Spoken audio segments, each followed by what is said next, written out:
Online kurz 10 plus 2 hry pre jednoduchší život so psom ti ukáže, ako pomocou hier naučiť psíka. Napríklad sa sústrediť na teba aj spomaly na vodítku, aj keď sa približujete k niečomu, čo pes veľmi chce. Ísť na miesto, aj keď má pes v ceste lákavé pamlsky a ostať tam, kým ho nezavoláš alebo kým mu nedáš voľno.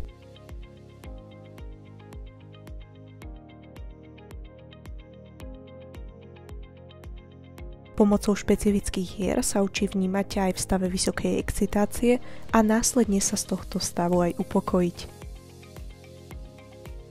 Vieš u neho podporovať aj schopnosť vnímať ťa pri lákavých rušivkách a podnetoch. Napríklad aj vtedy, keď to, čo budeš mať pri sebe ako odmenu, nebude také lákavé ako to, čo by sa pes chcel dostať. Pomocou hier takisto podporíme u psíka aj schopnosť seba kontroly a schopnosť vnímať ťa, aj keď vidia niečo, čo chcú. Toto všetko nájdeš v online kurze 10 plus 2 hry pre jednoduchší život so psom. Link na tento kurz aktuálne je so zľavou nájdeš v popise videa.